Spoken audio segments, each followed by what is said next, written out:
주님, 우리가 예수 그리스도가 재림하실 때 함께 동참하여 예수 그리스도가 우리에게 주시는 생명의 면류관을 받아 쓰고 하나님과 함께 다스리는 성도가 되기를 원합니다.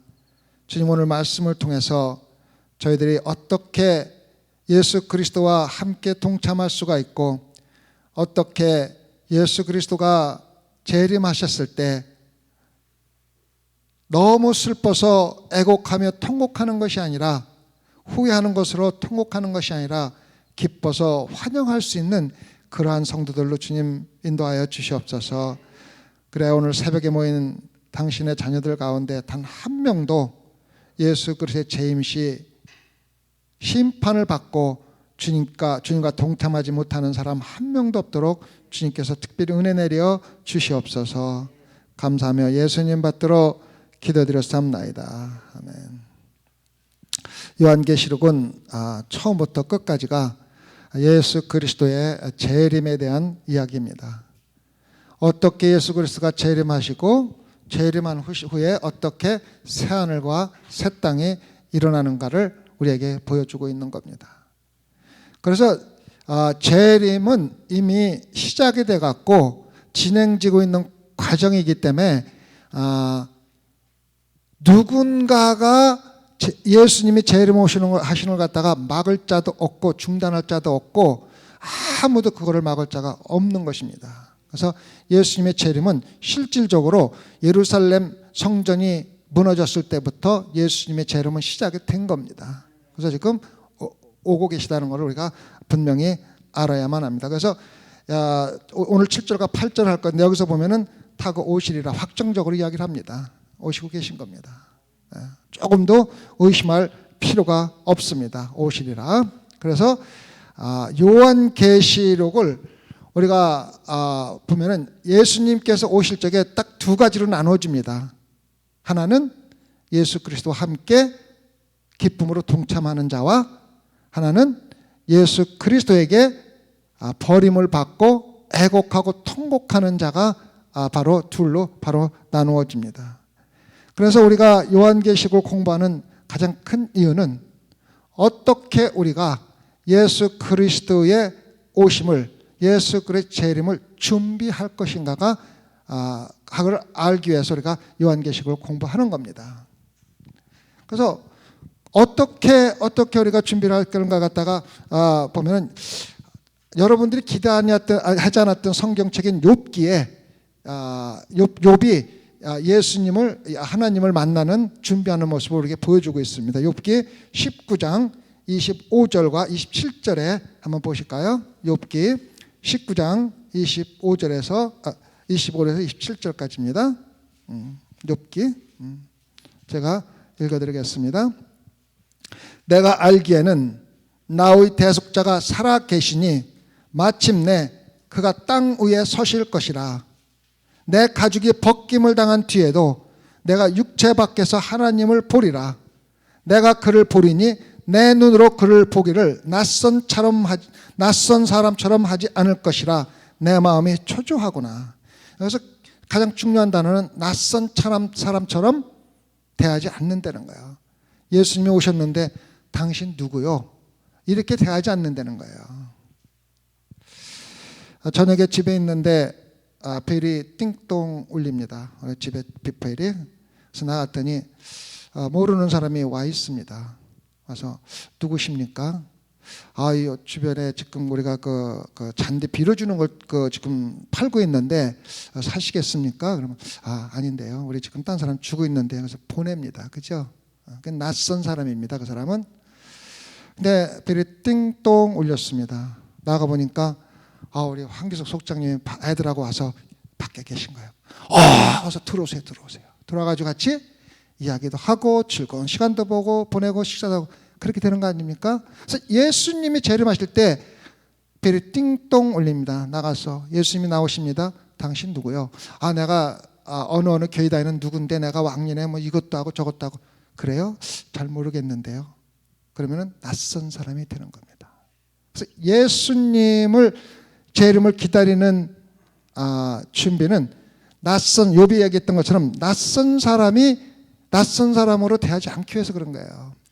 욥은요, 만약에 욥이 완전히 망해가지고 바닥까지 내려갔다가 이 경험을 하지 못했으면은 아마도 예수님을 낯선 사람으로 만날 수도 있었습니다. 잘 먹고 잘 살고, 거기 나옵니다. 내가 하인들에게 명령을 해도 듣지가 않는구나. 옛날에 내가 말 한마디면은 그저 쫓아다니면서 열심히 하던 종들이 내가 이렇게 되니까 말을 해도 듣지를 않는구나. 이렇게 말할 정도로 하면서 고백하는 게 뭐냐면 내가 예수 그리스도를 내가 육체 밖에서라도 하나님을 보겠는데 그 하나님을 내가 낯선 사람으로 보지 않겠다는 겁니다. 그래서 우리가 낯선 사람으로 하지 않기 위해서는 첫째로 말씀을 알아야만 합니다. 예수 그리스도가 누군지 알아야지 되는 거 아닙니까? 그래서 낯선 사람이 하기 위해서는 말씀을 먼저 끊임없이 보고 공부를 해야만 합니다. 그래서 예수 그리스도가 누군지 분명히 알고 그 다음에 기도로 하나님과 영적인 교통을 반드시 해야만 합니다. 기도는 하나님과 개인적인 영적인 교통입니다. 그래서 끊임없이 하나님과 교통하면서 내가 누구라는 걸 소개하고 예수 그리스도가 누구라는 것을 서로 교통하는 것으로 기도를 우리가 볼 수가 있습니다. 그 다음에 예배입니다. 예배는 우리가 단순히 만나서 이렇게 모여 있는 것이 아니라 예수 그리스도가 가장 거룩하신 분이라는 것을 우리의 최선의 방법으로 나타내는 게 바로 예배입니다. 그래서 예배는 예수 그리스도가 정말로 영광되고 거룩하시고 전지전능하신 분인 것을 어떠한 방법으로 찬양이든 말씀이든 아니면 기도든 무슨 방법으로라도 나타내려고 하는 것이 바로 예배입니다. 그래서 말씀을 매일 읽고 묵상하고 기도로 하나님과 영적인 교통을 하고 예배로 하나님이 하나님 되심을 몸과 마음과 정성을 다해서 인정하고 찬양해 드리는 예배를 통해서 우리는 예수 그리스도와 낯선 사람이 아닌 개인적인 관계를 가져야 됩니다. 반드시 말씀드리는데 개인적인 관계를 가져야 됩니다. 개인적인 관계가 없으면 낯선 사람이 되는 겁니다. 그래서 우리는 예수님이 오시는 것을 낯선 사람으로 기다리지 않는 것이 좋습니다. 그래서 처음 7절의 시작이 뭐냐면 볼지어다. 볼지어다라는 말은 사도 요한이 내가 지금부터 굉장히 중요한 얘기를 너한테 하겠는데 정신 차려서 듣고 그것을 마음에 새겨 두어라. 이런 말로 그런 의미로 얘기를 하는 겁니다. 볼지어다. 내가 지금 얘기하는 것은 너무너무 중요하기 때문에 너희들이 절대로 놓쳐서는 안 돼. 그런 마음으로 우리에게 이야기하는 것이 바로 볼지어다라는 말로 하면서 7절 후반에 나오는 그 말이 얼마나 중요한 것인지를 우리에게 이야기해 주고 있습니다. 그러면서 하는 말이 구름을 타고 오시리라. 각인의 눈이 그를 보겠고 그를 찌른 자들을 볼 때여 땅에 있는 모든 족속이 그를 인하여 애곡하리니 그리하리라. 그러면서 선포하는 게 예수 그리스도가 반드시 오는데 그 가운데서 애곡하는 자가 되지 말고 하나님을 환영하는 자가 되라는 것 갖다가 우리에게 얘기를 해주고 있습니다. 그러면은 어떻게 오신다는 말입니까? 여기서 구체적으로 되어 있죠. 어떻게 오신다 그랬어요? 구름을 타고 오신다 그랬어요. 구름을 타고 오신다 그랬어요. 구름을 타고 오신다는 것은 무슨 손오공처럼 구름 타고 다니는 게 아니라 구름과 함께 오신다는 겁니다. 구약에 보면은 구름에 대한 얘기가 참 많이 나오죠. 대부분이 모두가 구름에 대한 얘기가 뭡니까? 하나님의 임재와 영광입니다. 그래서 여호와의 영광을 나타내서 이스라엘 백성들 출애굽했을 때 어떻게 인도했습니까? 구름 기둥과 불 기둥으로. 그래서 하나님의 임재는 구름 기둥으로 나타났습니다. 그래서 구름은 하나님의 영광을 나타냅니다. 출애굽기 16장 10절에 뭐가 되어 있습니까? 이스라엘 백성들이 하나님이 출애굽을 해가지고 쭉 인도하면서 만나로 계속 먹여줍니다. 그러니까 이스라엘 백성들이 뭐라 그럽니까? 하나님 그래도 이집트에 있을 적에는 고기도 자주 먹고 그래도 기름기 있는 걸 좀 먹었는데 이거 만나가 맨날 뭡니까? 좀 고기 같은 것 좀 주십시오. 그래서 원망을 합니다. 그러니까 하나님이 그럽니다. 내가 너희들의 원망을 들었다. 그러면서 내가 너희들에게 너희들이 원하는 것을 해주겠다 그러면서 구름 가운데 아론이 기도하고 구름 가운데 하나님의 영광이 나타나면서 메추라기를 주는 모습이 나오지 않습니까? 구름 가운데서 하나님의 영광이 나타난 것입니다. 그리고 역대하 5장 13절과 14절에서 나오죠. 솔로몬이 성전을 완전히 건축해놓고 제사를 드리는데 하나님이 성전에 구름이 성전에 가득하면서 하나님의 영광이 나타나서 제대로 제사를 드릴 수 없을 정도로 하나님의 큰 영광이 구름과 함께 나타나셨다 그렇습니다.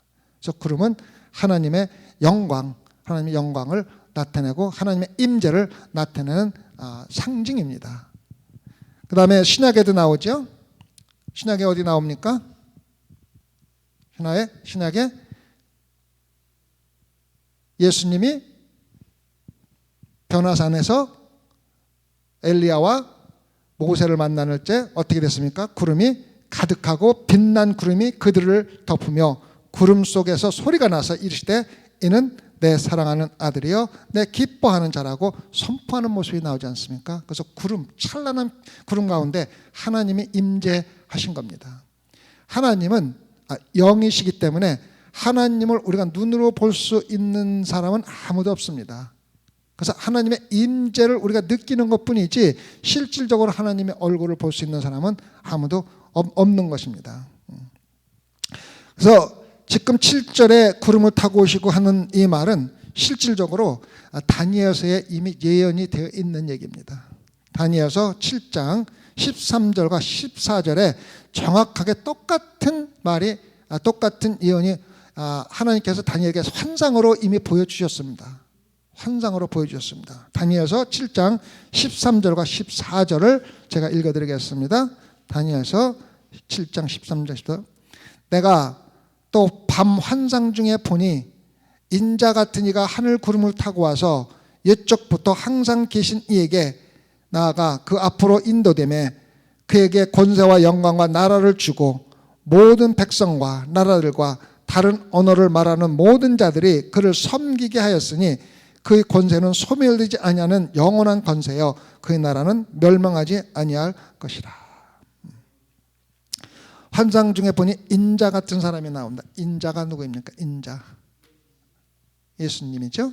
인자가 무슨 뜻입니까? 사람의 아들이죠. 인자 사람의 아들. 그래서 예수님이 탄생하실 적에 사람의 아들로 태어나셨습니다. 태어났어요. 근데 여기서 다니엘이 뭐냐면은 인자 같은 이가 사람처럼 생긴 자가 사람하고 똑같이 생긴 자가 사람처럼 생긴 자가 나타난다고 말씀하고 계십니다. 그러면 이건 무슨 말입니까? 사람 같은 자라니. 내가 어떤 분이 그렇게 설명을 하더라고요. 우리 황기석 속사님을 가만히 쳐다보고 있는 거야. 쳐다보고 한 3, 4분쯤 쳐다보고 있다가 사람이네요. 그러면은 황기석 속장님이 사람 같게 생겼다는 거예요? 사람 같이 생기지 않았다는 거예요? 사람 같으면 2, 3분 생각할 필요도 없이 사람이네 그렇게 하는데 아무리 봐도 사람 같지 않은데 사람이라는 거야. 그래서 한 생각도 사람이네요. 그 사람이라고 인정해 주는 거죠. 그래서 예수님은 실질적으로 사람의 모습을 오셨지만 사람 같은 사람이지 사람이 아니라는 거예요. 그러니까 하나님에서 사람이라는 거예요. 우리가 이해할 수 없을 정도로 하나님에서 사람이라는 거예요. 그래서 인자라는 말은요 다니엘서에 적어도 한 6, 70번 정도 나옵니다. 그래서 왜 지금 다니엘서의 환상 중에서 나타나냐면 예수님이 탄생하시기 적어도 6, 700년 전에 다니엘이 이 책을 썼습니다. 다니엘은 바벨론으로 포로를 잡혀간 사람입니다. 남유다가 망하기 전에 바벨론으로 포로를 잡혀간 사람입니다. 그래서 환상 중에서 이걸 썼는데 예수님이 탄생하시기 적어도 6, 700년 전에 쓴 환상 중에 보여준 하나님의 계시가 예수님은 태어나시지 않았는데 벌써 재림을 예언해주고 있는 거예요. 이 말은 뭐냐면은 예수님의 재림은 창세부터 이미 하나님께서 철저하게 계획을 하시고 계획대로 이루어 나가시는 거기 때문에 한 점의 오차도 없이 반드시 이루어진다는 것을 우리에게 다시 한번 확인시켜 주는 겁니다. 그래서 예수님이 태어나시기 몇백 년 전에 이미 예수님의 재림이 예언되어 있었고, 사도 요한이 그 예수님의 재림을 다시 한번 확인시켜 주는 겁니다. 그래서 예수님의 재림은 아무도 막을 자도 없고 중단시킬 사람도 없고 방해할 사람도 없고 아무도 반드시 일어난다는 것을 우리가 알려주도록 요한이 우리에게 알려주는 겁니다. 그래서 요한계시록에 보면은요, 예수님의 재림을 막으려고 하는 사람들의 역사가 굉장히 많이 기록되어 있습니다. 여러분 잘 기억하시죠? 용이 나타나서 예수를 죽이려고 하고, 예수를 모방해서 여러 가지 기적도 나타내고, 그런 예수님의 재림을 막으려고 하는 모든 사탄들의 방해에도 불구하고 예수 그리스도는 반드시 재림하신다는 것 갖다가 기록해 놓은 곳이 바로 요한계시록입니다. 그래서 결국은 예수님은 재림하시고 예수님은 새나라 새 땅을 건설하시지 않습니까? 그래서 우리가 이미 다 예언된 것이며, 예수님이 오시는 것은 절대로 막을 자도 없고 반드시 일어난다는 것을 우리에게 가르쳐주고 있는 것입니다. 그래서 예수님이 오실 적에는, 초림하실 적에는 어떻게 오셨습니까? 마국간에서 가장 천하고 겸손하게 이 세상에 오셨지만, 예수님이 재림하실 적에는 각둔, 이 세상에 있는 단 한 사람도 보지 못하는 사람이 없을 정도로 오시는데, 인자처럼 사람같이 인자처럼 오시는 이유는 단 하나입니다. 예수 그리스도라는 것 갖다 우리에게 인식할 수 있도록 보여주기 위해서 인자로 오시는 겁니다. 그래서 하나님처럼 형상이 없는 모습으로 영광 중에 그냥 나타나는 것이 아니라 구름 가운데 영광 중에 나타나지만은 모든 사람들이 알아볼 수 있는 인간과 같은 모습, 인자의 모습으로 나타나신다고 우리에게 가르쳐 주신다는 겁니다. 그래서 예수님의 재림은 믿는 우리들에게는 영광이요 기쁨이요 기다려지는 일이지만은, 믿지 않는 자들에게는 정말로 비참한 심판의 날입니다. 그날 심판받으면은 회개할 기회도 없고 다시 예수님께 돌아올 기회도 없고 끝입니다. 그래서 예수님의 재림은 정말로 우리가 무시무시한 날이라는 것을 알고 우리가 신앙생활을 해야 되는데, 예수님이 오시든 말든 상관없이 신앙생활하는 사람들은 절대로 구원받지 못합니다. 스펄전 목사님은 그 무서운 심판날을 이렇게 설명을 했습니다. 예수님께서 구름과 함께 오시고 큰 권능으로 그들을 심판대로 부르실 때, 한 사람 한 사람 심판대로 부르시는 거야. 그 부르실 때 정말로 하늘에서 올라가는 큰 우렁찬 소리로 들릴 것입니다. 그러면 그들은 그 때문에 통곡할 것입니다. 이제 내가 마지막이라는 것을 깨닫고 통곡하게 될 것입니다. 그 통곡하는 목소리 가운데 여러분의 목소리가 들어있지 않습니까? 그 통곡하는 말 가운데 여러분의 목소리가 들리지 않을까요? 여러분의 마음은 당혹함으로 나는 구원받을 줄 알았는데 당혹함으로 고통을 받지 않을까요? 심판을 어떻게 탈출하시겠습니까? 여러분이 지구에 사는 사람들 가운데 하나이고 회개하지 않은 채로 남아 있다면 나머지 사람들과 함께 고통으로 심판날 예수님의 재림을 맞이할 것이라고 스펄전 목사님이 썼어요. 여러분의 음성이 애통하는 사람 가운데 들리지 않도록 신앙생활 똑바로 하라는 겁니다. 예수 그리스도가 오는 날 얼마나 무시무시한 날인지를 스가랴서 12장 10절부터 14절까지 잘 설명을 해놓았습니다. 얼마나 애통할 것이냐면은 이집트에서 출애굽할 당시에 하나님께서 장자를 모두 죽이셨습니다. 그래서 장자를 잃고 애통해하는 부모님의 마음으로 애통할 것이라고 이야기를 하고 있습니다. 그거보다 더 심하게 애통할 것이라고 우리에게 경고를 해주고 있습니다.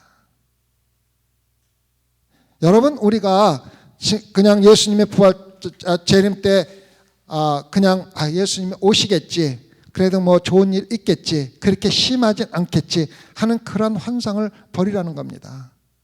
예수님의 마지막 심판은, 제2의 심판은 바로 예수님의 재림의 날이며, 그날은 회개할 기회도 없고 다시 예수님을 영접할 기회도 없고 마지막 심판에서 애통하고 죽음으로 가는, 지옥으로 가는 애통과 고통을 그대로 경험한다는 것입니다. 그래서 예수 그리스도를 부인하고 예수님을 우리의 피의 대가로 구원하셨다는 것을 인정하지 않고 예수님을 우습게 여기고 조롱하고 비판했던 모든 사람들은 바로 애통하는 자가 된다는 것을 우리에게 가르쳐주고 있습니다. 마태복음 24장 29절과 30절에 이렇게 설명이 되어 있습니다. 마태복음 24장 29절 30절에 그날 환난 후에 즉시 해가 어두워지며 달이 빛을 내지 아니하며 별들이 하늘에서 떨어지며 하늘의 권능들이 흔들리리라. 그때에 인자의 징조가 하늘에서 보이겠고 그때에 땅의 모든 족속들이 통곡하며 그들이 인자가 구름을 타고 능력과 큰 영광으로 오는 것을 보리라. 이렇게 얘기하고 있습니다. 예수님은 반드시 오십니다. 그리고 이미 오고 계십니다.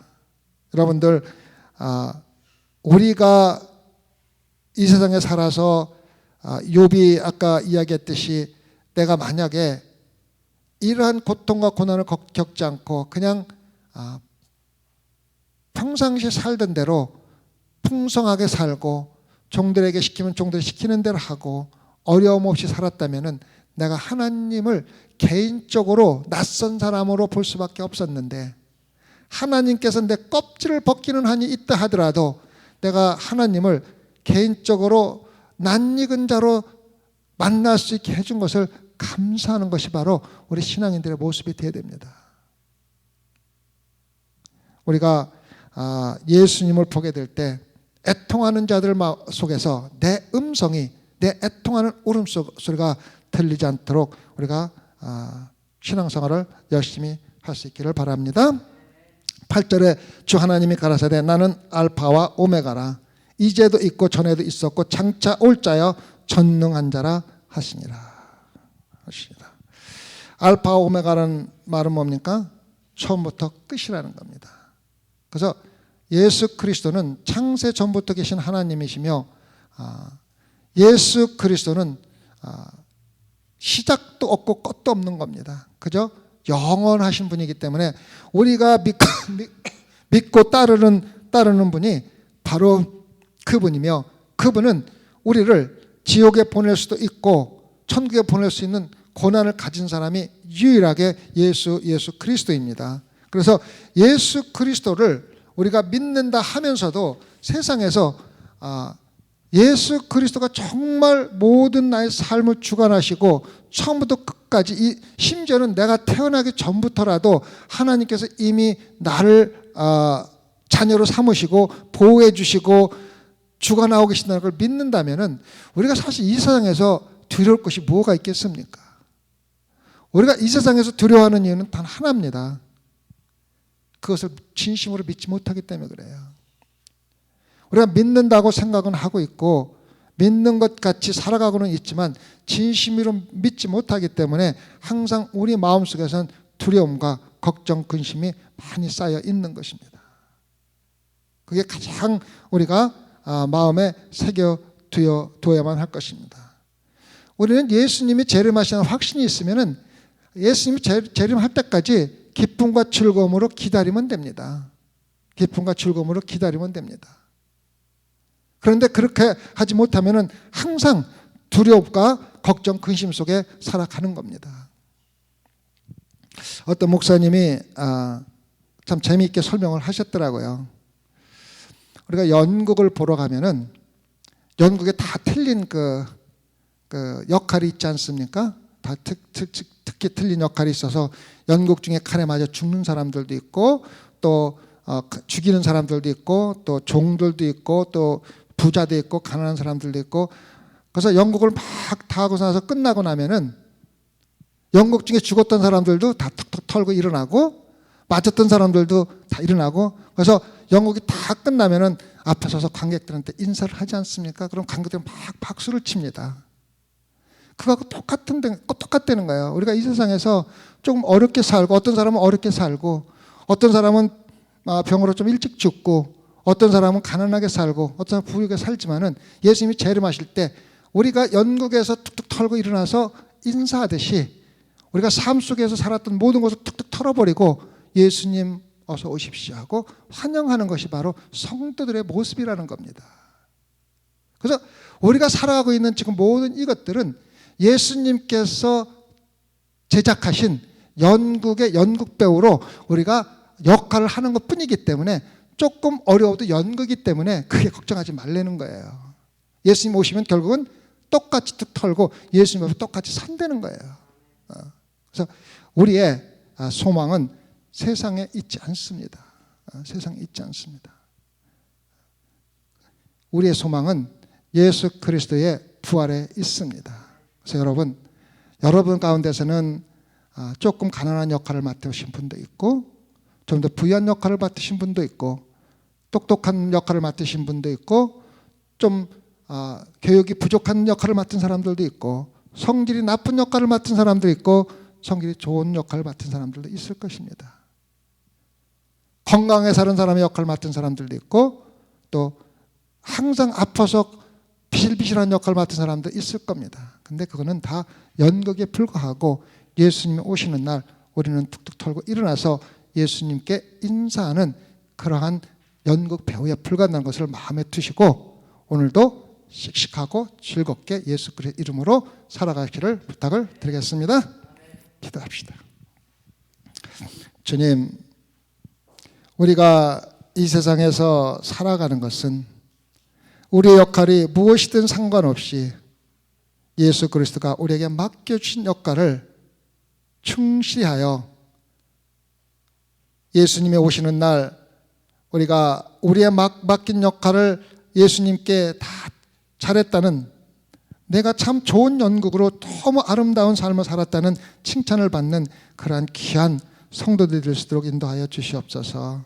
그래 우리 소망교회 성도들은 세상의 것에 두려움으로, 세상의 것에 걱정 근심으로 살아가는 자가 아니라 훌륭한 연극 배우로 훌륭한 연극을 해낼 수 있는 귀한 소망의 성도들로 삼아 주시옵소서. 감사하며 예수님 받들어 기도드렸사옵나이다. 아멘.